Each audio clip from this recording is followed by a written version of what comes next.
Good morning students, welcome to my channel. গতকাল যারা 2023 বেচদের জন্য পড়ছো তাদের প্রিলিমিনারি রেজাল্ট আউট হয়ে গিয়েছে।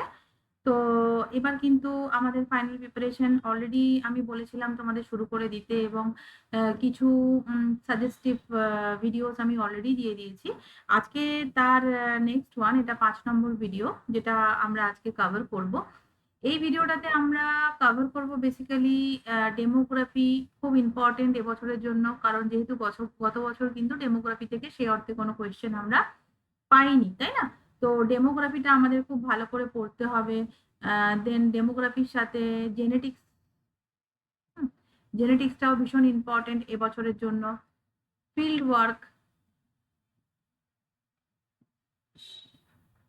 তো এই টপিকগুলো আমরা কভার করব আজকের ভিডিওতে, যেখানে মেনলি আমরা ডেমোগ্রাফি, জেনেটিক্স, ফিল্ড ওয়ার্ক, দেন মেডিকেল অ্যানথ্রোপোলজি, হ্যাঁ মেডিকেল অ্যানথ্রোপোলজি,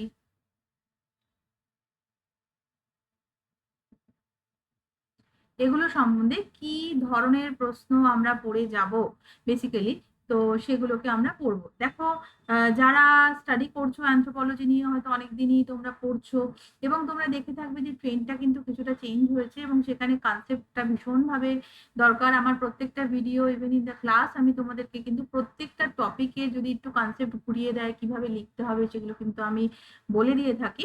তো প্রথমেই শুরু করছি ডেমোগ্রাফির কি কি প্রশ্ন হতে পারে। দেখো, ডেমোগ্রাফির কিন্তু গত বছর বাদ দিয়ে তার আগের প্রত্যেকটা বছর মোরলেস এসে গিয়েছে। মানে এখানে কিন্তু আমার কোয়েশ্চেন অ্যান্সার বইটার মধ্যে ডেমোগ্রাফি চ্যাপ্টারের একদম প্রথম যে কোয়েশ্চেন গুলো আছে সেগুলো একটু ভালো করে দেখবে, যেখানে ডেমোগ্রাফির যে বিভিন্ন কম্পোনেন্টস, মানে কি কি কম্পোনেন্টস বেসিক্যালি আছে তার, তোমার ডেমোগ্রাফির মানে population size, population density, literacy rate, হ্যাঁ এরকম করে যে কটা কম্পোনেন্টস আছে সেই কম্পোনেন্টস গুলো বেসিক্যালি কি, এবং সেগুলো কিভাবে ওয়েলফেয়ার মেজারে সাহায্য করছে, কেন অ্যানথ্রোপোলজিস্টরা ডেমোগ্রাফি স্টাডি করছে। আমি তোমাদেরকে এর আগে আমার একটা ডেমোগ্রাফি ভিডিও দিয়েছিলাম, সেখানে বলেছিলাম যে ডেমোগ্রাফি স্টাডিটা দরকার হয় যে কোথাও ইকোনমিক প্ল্যানিং করতে গেলে, বা কোথাও কোনো স্ট্র্যাটেজিক্যাল কোনো অ্যাডমিনিস্ট্রেটিভ কোনো কিছু করতে গেলে, ঠিক আছে, বা সোশ্যাল কিছু জিনিস করতে গেলে, সোশ্যাল কোনো হসপিটাল করব কি হেলথ সেন্টার করব বা রাস্তা বানাবো, তো এইগুলোর জন্য সরকারের কিন্তু কিছু ডেমোগ্রাফিক স্টাডি দরকার, যার জন্য অ্যানথ্রোপোলজিস্টদের হেল্প নেওয়া হয়ে থাকে। তারা বিভিন্ন সার্ভের মাধ্যমে নিজেদের একটা কনক্লুশন, যারা স্ট্র্যাটেজি মেকার তাদেরকে দিয়ে থাকে, ঠিক আছে। তো এই কম্পোনেন্টস গুলো সেখানে কিভাবে তারা বেসিক্যালি কোন কনসেপ্টটা তারা নিচ্ছে, কি কাজে লাগাচ্ছে, একদম কোয়েশ্চেন অ্যান্সার বইতে দেখবে প্রথম কি সেকেন্ড কোয়েশ্চেনটাই এসেছিল একবার। আমি যার জন্য এখানে মেনশন করেছি, সেক্স রেশিও দিয়ে আসতে পারে, মর্টালিটি রেট দিয়ে আসতে পারে, বার্থ রেট দিয়ে আসতে পারে। কেন এগুলো ইন্ডিয়ান ইকোনমির জন্য একটা ইম্পর্টেন্ট ফ্যাক্টর, অ্যাকচুয়ালি এগুলো বাড়লে বা কমলে কি হয়, একদম করে দেওয়া আছে কোয়েশ্চেন অ্যান্সার বইটা, খুব ভালো করে সেটা পড়বে।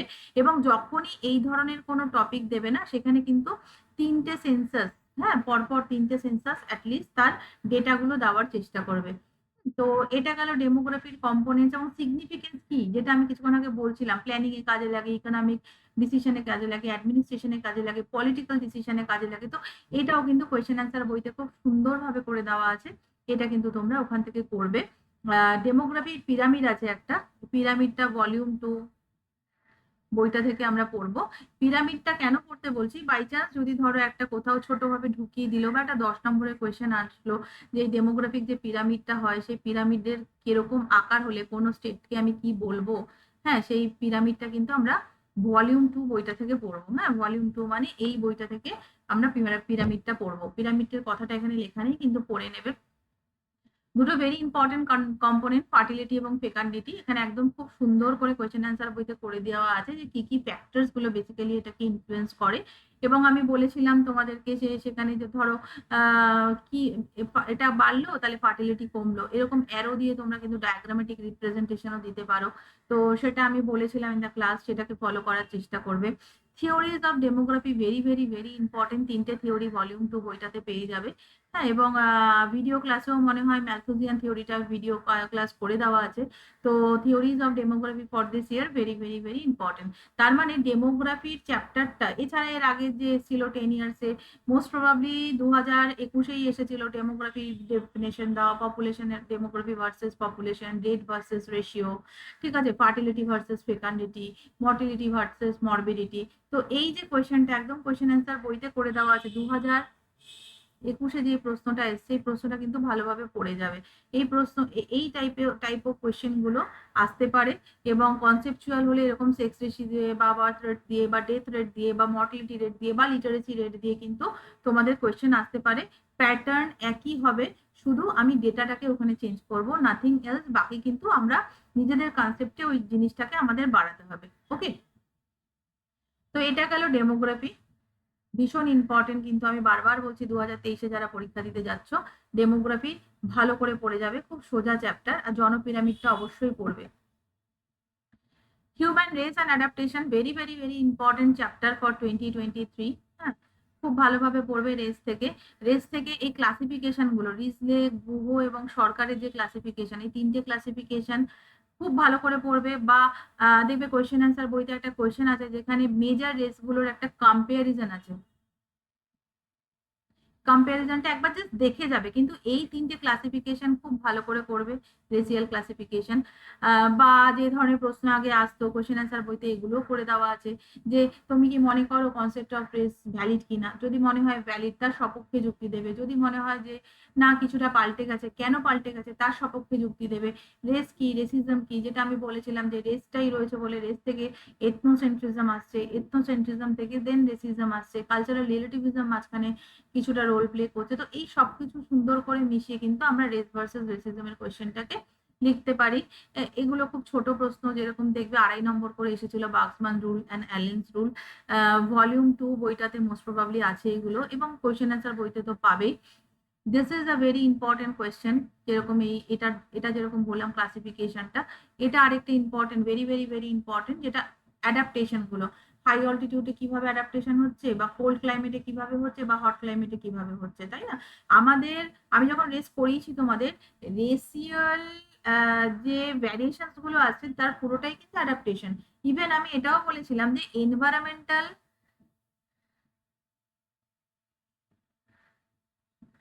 প্রেশার থাকে বলেই কিন্তু কি হয়, একটা ইনার আর্চ তৈরি হয় বিটুইন কি অর্গানিজমের ইনার আর্চ তৈরি হয়।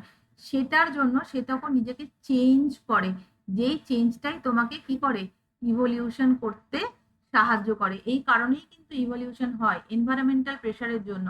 কাজে ঠিক সেম ভাবে এই এনভায়রনমেন্টাল যে প্রেশার গুলো প্রত্যেকটা জায়গাতে থাকছে, তার ফলে কিভাবে রেশিয়াল যে আমরা ডিফারেন্স গুলো পড়ছি সেগুলো কিন্তু ক্লাইমেটিক চেঞ্জ, এবং সেখানে অ্যাজ অ্যান এক্সাম্পল কিন্তু ওগুলোকে তোমাদের দিতে হবে। Hot cold and high altitude অ্যাডাপ্টেশনটা ভালো করে পড়বে। অ্যাক্লিমাইজেশন ছোট্ট করে, what is adaptation and acclimatization ছোট করে দিতে পারে, জাস্ট সেই জন্য লিখে রেখেছি। And ethnicity, this one is a very important topic, question answer বই দেখবে, এবং ভলিউম 2 বইটাতে মোস্ট প্রবাবলি আছে এথনিসিটি। বিশেষ করে যে এখন যে এথনিক প্রবলেম গুলো হচ্ছে, যেটা আমাদের পূর্ব ভারতে যেটা হচ্ছে, ঠিক আছে, তোমার নাগা ফাগাদের সঙ্গে বা কুকিদের সঙ্গে যেটা হচ্ছে, সেই জন্য ট্রাইবালদের ওপর যে এথনিক প্রবলেম গুলো একদম কোয়েশ্চেন অ্যান্সার বইতে করে দেওয়া আছে না, এই জিনিসটা কিন্তু খুব ভালো করে পড়বে। এথনিসিটি রিগার্ডিং প্রবলেম গুলো আসতে পারে, একটু ঘুরিয়ে দিতে পারে এথনিসিটি আর নেশন বিল্ডিং। অ্যাকচুয়ালি ইন্ডিয়ান নেশনটাই তো তৈরি হয়নি, এটা তোমাদেরকে আমি একবার বলেছিলাম ক্লাসে, তো যেভাবে বলা হয়েছিল ঠিক সেই জিনিসটা যদি মাথায় থাকে, সবকিছু তো লেখা সম্ভব নয়, কিছুটা কিন্তু তোমাদের কনসেপ্ট দিয়েও করতে হবে। তার মানে হিউম্যান রেসের থেকে এই সবকটাই এবার ইম্পর্টেন্ট, কারণ রেস আমরা দেখেছি 22-এর, যদি ইউপিএসসি পেপার ফলো করো তাহলে ক্লাসিফিকেশনটা এসেছে, কাজেই ক্লাসিফিকেশনটা অবশ্যই তো করতেই হবে। এবং 22-এর আমাদের স্টেট সিভিল সার্ভিসে কিন্তু সে অর্থে রেসের কোয়েশ্চেন আসেনি, কাজেই রেস চ্যাপ্টারটা খুব ইম্পর্টেন্ট। এরপরে আছে ফিল্ড ওয়ার্ক, ঠিক সেম জিনিস applicable for field work also. Field ওয়ার্কের সবকটা field work tradition in India, তার মানে কিভাবে ফিল্ড ওয়ার্কের ডেভেলপমেন্ট হয়েছে একদম প্রথম দিকে যেটা রয়েছে সেই পার্টটা তোমাদের লিখতে হবে। এবং ম্যালিনস্কি এবং মিডের যে কন্ট্রোভার্সি রয়েছে ফিল্ড ওয়ার্ক নিয়ে, ম্যালিনস্কি কি টাইপের ফিল্ড ওয়ার্ক পছন্দ করতেন, মিড আরেকটা অন্য রকমের ফিল্ড ওয়ার্ক পছন্দ করতেন। তো এই দুটো ফিল্ড ওয়ার্কে কন্ট্রোভার্সি আসতে পারে, ঠিক আছে। মেথডস গুলো সবকটাই আসতে পারে 10 নম্বর করে টিকা। কারণ ফিল্ড ওয়ার্কও সেই অর্থে আসেনি, এবং আমরা দেখেছি যে 2022-এ ইউপিএসসিতে এসেছে ফিল্ড ওয়ার্ক থেকে কোয়েশ্চেন, ভালোভাবেই এসেছে। কাজে আমাদের কিন্তু সেটাতে এমফাসাইজ দিতে হবে, ফিল্ড ওয়ার্ককে ভালোভাবে পড়তে হবে। পিআরএ আরআরএ আমি গত বছরও বলেছিলাম, বাট আসেনি যেহেতু। টেস্টিং মেথডস গুলো এসে গেছে, টেস্টিং হাইপোথেসিসটা জাস্ট একবার গো থ্রু করবে, ভিডিওটা দেখে নেবে।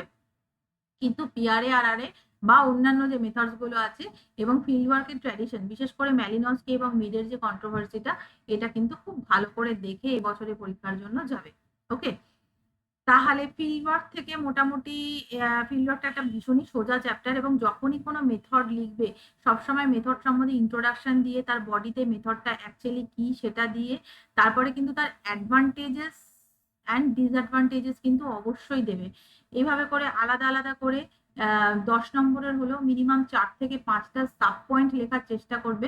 সাব হেডিং দিয়ে যদি পয়েন্ট লেখো, সেখানে কিন্তু আমরা নাম্বারটা একটু বেশি ভাবে ক্যারি করতে, মানে স্ন্যাচ করতে পারবো বলে আমার মনে হয়। তো সেইভাবে করে সেগ্রিগেট করে লিখবে, ভার্টিক্যাল রাইটিং করবে অবভিয়াসলি। দেন তারপরে আসছে মেডিকেল অ্যানথ্রোপোলজি। ও আরেকটা জিনিস যেটা আমি বলতে ভুলে গেলাম, ওটা কন্ট্রিবিউশনে আসতে পারে কিন্তু পরপর 2 বছর এসে গেছে, সেটা হচ্ছে এনকে বোসের যে ইন্ডিয়ান সিভিলাইজেশনের উপর যে কন্ট্রিবিউশনটা, বা হিন্দু মোডস অফ যে সোশ্যাল অ্যাবজর্পশন, সেখানে জুয়াং, ওড়িশার ওড়িশার জুয়াং যে উপজাতি আছে, তাদের ওপর যে ও যে স্টাডিটা করেছিল, হ্যাঁ, যেখানে হিন্দু স্ট্রাকচার নিয়ে উনি একটা বইও লিখেছিলেন, সেইখানকার একটু কেস স্টাডি দিয়ে তোমাদের এই লেখাটা লিখতে হবে। এমনি এনকে বোস সম্বন্ধে কি জানো না জানো সেটা তো আগে দিতে হবে। দেন উনি এই কাজটা কোথায় করেছিলেন, যে জুয়াংরা একটা ট্রাইব, হ্যাঁ, যারা ওড়িশাতে থাকছে, তারা নিজস্ব একটা কালচারাল ম্যারেজ প্যাটার্ন বা কালচারাল কাস্টমস, বা ধরো তাদের যে মৃতদেহ সংক্রান্ত যে সমস্ত রিচুয়াল, সেগুলো নিজেদের মতন করে তারা পালন করছে, তারা বিফ খাচ্ছে, ঠিক আছে। ওয়্যারএজ তারা হিন্দুদের মতন করেও বেশ অনেক কিছু হিন্দুদের কালচার তারা পালন করছে। তাই উনি বলেছিলেন যে এদের দুজনের মধ্যে একটা আদান প্রদান ব্যাপার আছে, এবং এই হিন্দু সোসাইটিতে এরা নিজেদেরকে অ্যাবজর্ব করতে চাইছে, জুয়াং উপজাতিরা। হ্যাঁ, ব্রাহ্মণদের মতন করে, ব্রাহ্মণ হিন্দুদের মতন করে নিজেদেরকে অ্যাবজর্ব করতে চাইছে, যদিও হিন্দুরা এদেরকে নিজেদের কাস্টের আন্ডারে কোনোভাবেই মনে করছে না। ওকে, তো এই যে কেস স্টাডিটা আছে, এই কেস স্টাডিটা কিন্তু দিয়ে এই কোয়েশ্চেনটা লিখতে হবে।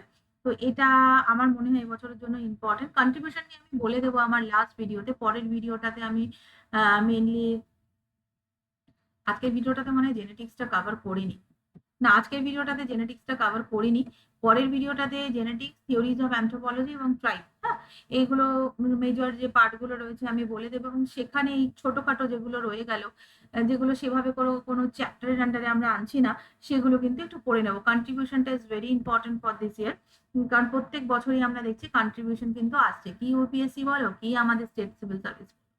দেন মেডিকেল অ্যান্থ্রোপোলজির মধ্যে কমিউনিকেবল এবং নন কমিউনিকেবল যে ডিজিজটা আছে, সেটা কেন হচ্ছে, তার কারণগুলো কি, তার সোশ্যাল ডেমোগ্রাফিক ভ্যারিয়েশনস কি, মানে কি কি ফ্যাক্টরের পিছনে কাজ করছে, হ্যাঁ, সেগুলো কিন্তু খুব ভালো করে করবে। এবং আমি বলেছিলাম যে এই ভিটামিন ডেফিসিয়েন্সি নিউট্রিশনের ক্ষেত্রে, হ্যাঁ, তো এটা কিন্তু ভিটামিন বা মিনারেলের যে ডেফিসিয়েন্সিটা হয়, এটা একটা ক্লাস 9-এর চার্ট বই আছে লাইফ সায়েন্স বইয়ে, সেটা কিন্তু পড়বে। এবং ফর দ্যাট মেডিকেল অ্যান্থ্রোপোলজির জন্য ভলিউম 2 বইটা ফলো করবে। আমি ভলিউম 2 থেকে কিছু জিনিস তোমাদের এখানে বলে দিচ্ছি। মানে বেসিক্যালি এখানে আরেকটা হচ্ছে what is the role of,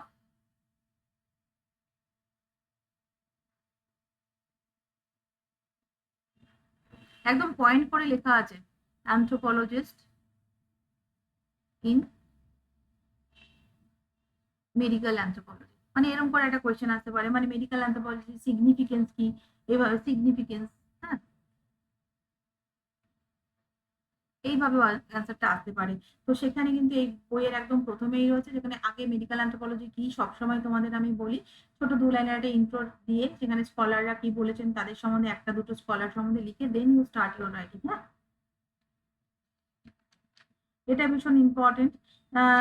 development of medical anthropology,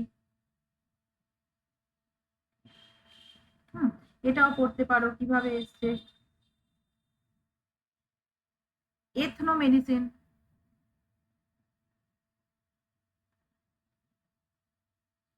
আমি এগুলো জাস্ট লিখে দিলাম এখানে। এথনো মেডিসিনটা কিন্তু খুব important. Applied medical anthropology basically কি, সবগুলো কিন্তু কোয়েশ্চেন অ্যান্সার বইতে, সরি কোয়েশ্চেন অ্যান্সার বই নয়, আমরা এখানে এছাড়া প্রচুর থিওরিজ আছে, হ্যাঁ, হেলথ অ্যান্ড ইয়েতে। আমি দেখেছি যে যখনই কোনো কিছু নতুন অ্যাড হয় তারপরে কিন্তু সেই জিনিসটা আসে। বেসিক্যালি এটা যেহেতু নতুন অ্যাড হয়েছিল 2022-এর দিকেই, তো সেই কারণে একটু বলবো যে এটা ভালো করে পড়তে। Role of anthropology in the study of health, epidemiology,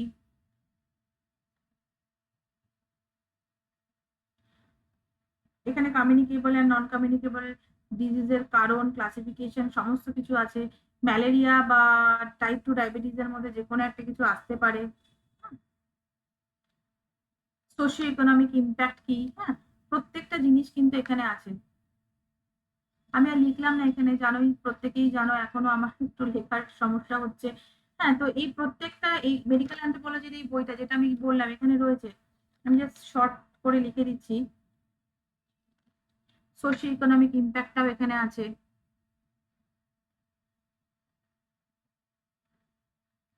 theories গুলো পড়ার এখন আর দরকার নেই অত ডিটেলসে, বাট সোশিও ইকোনমিক ইম্প্যাক্টটা পড়বে। কমিউনিকেবল নন কমিউনিকেবল ডিজিজ তো পড়তেই হবে, একটা কমিউনিকেবল একটা নন কমিউনিকেবল পড়বে। ম্যালেরিয়া টাইপ 2 ডায়াবেটিস এখানে করে দেওয়া আছে, ঠিক আছে। এপিডেমিওলজিটা বেসিক্যালি কি, এখানে কতগুলো মডেল দেওয়া আছে, হ্যাঁ, মডেলগুলো এখন না করলেও চলবে। রোল অফ অ্যান্থ্রোপোলজিস্ট আগেই বলে দিয়েছি, ঠিক আছে। তো মোটামুটি ভলিউম 2 বইটা কিন্তু ভালো করে যদি ফলো করো তাহলে মেডিকেল অ্যান্থ্রোপোলজির পুরো পার্টটা কিন্তু কভার হয়ে যাবে। ওকে, তাহলে মোটামুটি আমরা আজকে 4টে টপিক ক্লিয়ার করলাম। নেক্সট ভিডিওটাতেই আমি চেষ্টা করব পুরো বাকি যেটুকু রয়েছে পুরোটাই করে দেওয়ার। আই উইল ট্রাই যে মানডে, ম্যাক্স টু ম্যাক্স মানডের মধ্যে যাতে তোমাদেরকে আমি ভিডিওটা দিয়ে দিতে পারি। ওকে, থ্যাংক ইউ।